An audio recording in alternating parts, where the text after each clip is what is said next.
Hi, I'm here with yet another video on OET reading, this time part A, and I'm going to discuss the do's and don'ts. So these are of course tips that will help anyone out there preparing for OET. And when it comes to reading part A, these are things you need to keep in mind while practicing your tests.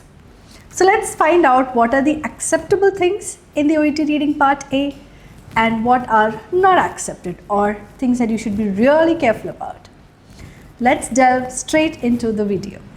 Right, so on screen I have created the way a candidate would respond to these questions.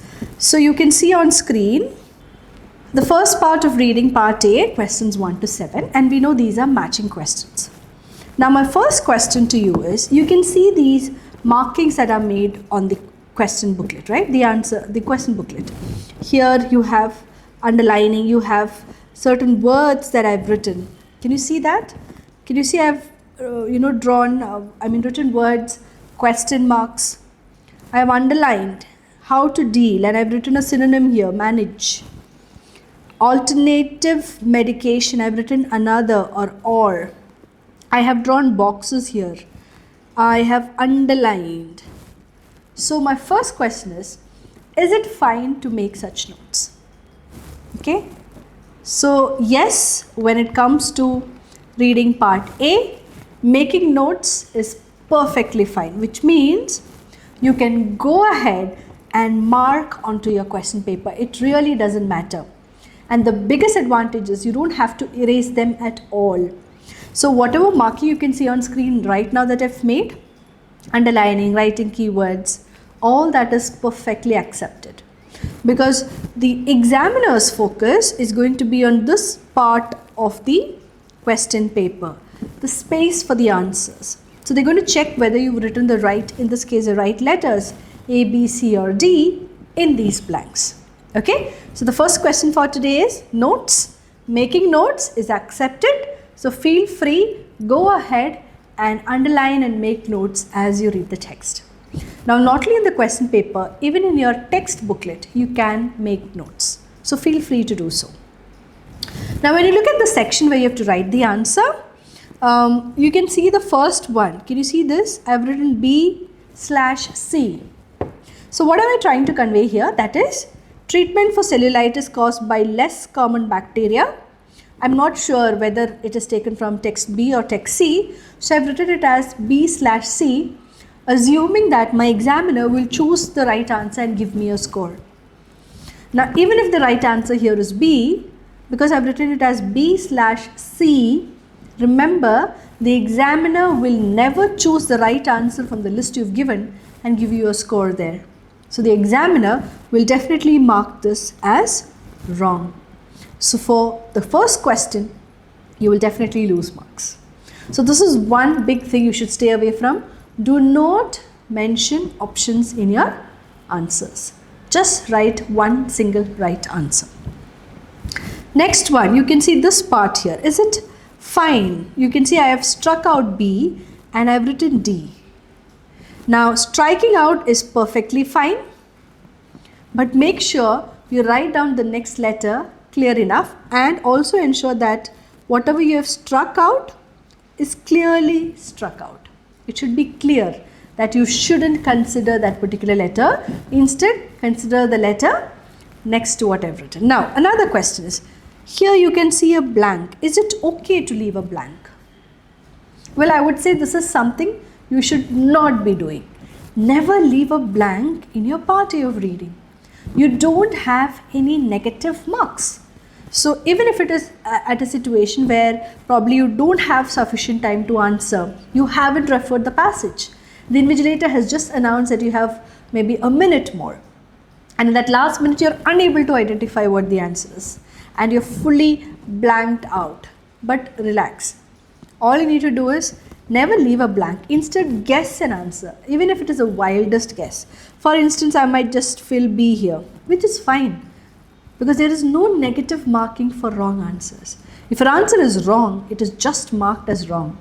But in case you turn out to be lucky and this guess of yours turn out to be right, then you get a mark there. So there's nothing worth leaving a blank space, but there's everything worth guessing if you're not sure of the answer. Okay, so for questions 1 to 7, these are the things you have to keep in mind. So let's move ahead and look at the next set of questions. So yes, short answer, writing a short a word or a short phrase is the next question type. Here we have questions 9 to 14, and you can see some samples that I've written here. Okay, let's discuss this here. Let's first look at question number 10. Look at this. Now there is sufficient space here. Why did I go and write it towards the end? So I would recommend that you write it in the blank provided itself, if possible. Now imagine I have written some word, then I have struck it out, then probably I write it next to it, but here the blank is long enough for you to fill in the answers. So make sure you do that perfectly well. Next, look at the first one. Look at the question here. Which antibiotic formulation is not suitable for treatment of cellulitis? Now the answer that I've written here is topical antibiotic. Now this answer will be marked wrong. Any guesses why? Well, my answer should have just been topical. So here I should have written as topical and not topical antibiotic, because the word antibiotic is already given in the question. Which antibiotic formulation is not suitable for treatment of cellulitis? So I should be writing just the word topical. Now if the word antibiotic was not there in the question and it was instead framed as which formulation is not suitable for treatment of cellulitis, then my answer can be topical antibiotic. So please read the question carefully, underline the keywords and make sure you do not repeat unnecessary words from the question into your answers. Okay, so pick only relevant words from the passage and fill in the blanks. Next, look at question number 11. It says, what single dose of IV benzyl penicillin should be administered to a class 4 patient? Look at the answer that I've written. I've written it as 2.4. Again, I'm going to lose marks here. Why? Because look at the question, what single dose? So what does this 2.4 mean? What is a unit? Is it 2.4 liter, 2.4 gram, 2.4 milligram? What is my answer? So make sure the unit is clearly mentioned there. For example, if the answer is 2.4 grams, I should be writing it there. Do not leave out the unit. Now, when should you leave out the unit and just write it as 2.4? Of course, if the word gram is given in the question. For instance, instead of what single dose, if the question is how many grams of IV benzyl penicillin, then my answer can be 2.4 without the G. Yeah, so am I clear here? When should you be mentioning the unit and when you shouldn't be mentioning the unit in your answers? I hope it is clear so far. Now look at this question number 12. I've written renal function in full block letters. Now is this accepted? Well, of course, perfectly. You can write it in running hand or in block letters. Only thing is you have to be consistent. And what do I mean by consistency? That means if I choose to write in block letters, I should make sure that every answer, topical, antibiotic, morbid, obesity, everything that I write on this page should be in capital letters itself. I think, following a capital letter, the uppercase format is good for candidates with real bad handwriting. Now this word morbid, obesity, now this can be read as an S, it might not be read as an S. So if the examiner is unable to identify the letter, you might be marked wrong, penalized for spelling mistakes. In such cases, I would say it's always safe to use block letters so that the examiner can easily read your answers and you don't just lose marks.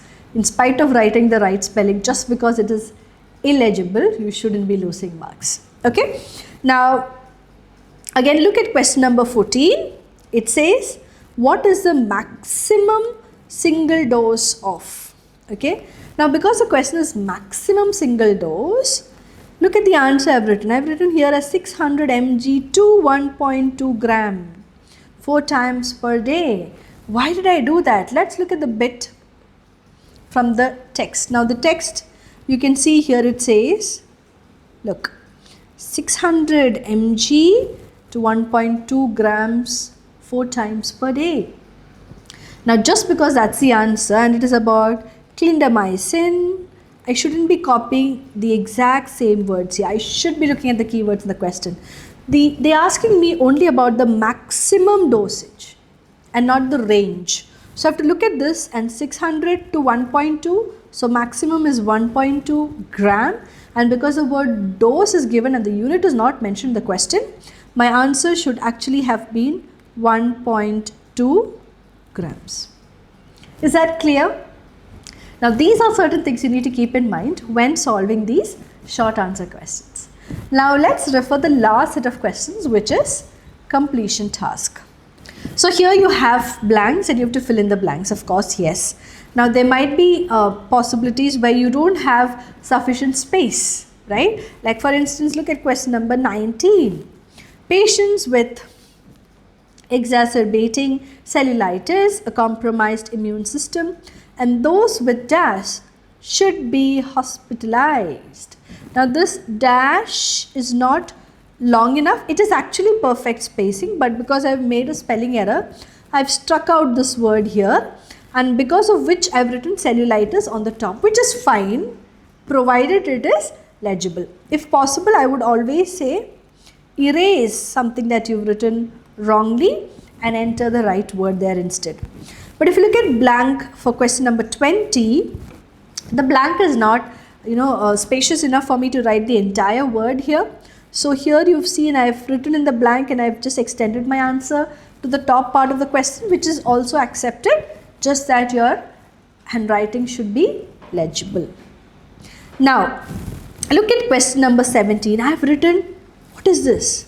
Is it not tubs? A patient may have been exposed to infection by swimming in the surface water or using not tubs, or is it hot tubs? It's not clear, right? So is it H or N? There is no clarity, which is why I say that if your handwriting is bad, stick to using block letters. You're way safer that way. Again, in case of words with X, R, V, I, S, if your handwriting is not legible, you might simply lose marks. Okay, now look at question number 18. I've written conditions such as DVT or even metastatic cancer may be mistaken for cellulitis. Now, is it accepted to write short forms, contractions? Can I write DVT? Is it accepted in your reading answer? Well, I would say it depends on the text. If in the text that we are reading, the short form is given as DVT, then yes, you can choose to write that as your answer. But if nowhere in the text DVT is given, but instead it is given as deep vein thrombosis, then I have to write it in full and I cannot write it in the short form. Let's refer to that bit of the passage, the text, where we have this particular word. Look at this. I've taken it from this particular text. And here we can see deep vein thrombosis and DVT. Both are given. Deep vein thrombosis bracket DVT. Now, because it's given in full and in the short form, now it has become optional for me to either write it as DVT, so this is also accepted, or I can write my answer as deep vein thrombosis. Why? Because the instruction just says write a word or a short phrase.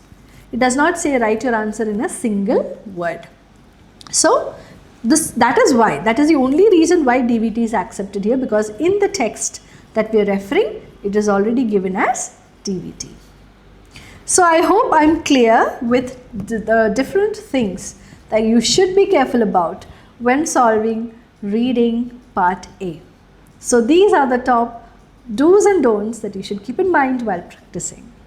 If you have any further questions that you would like me to answer, please feel free to drop in as comments below this video. Thank you and happy preparing for OET. Medcity International Academy. Trusted hands forever.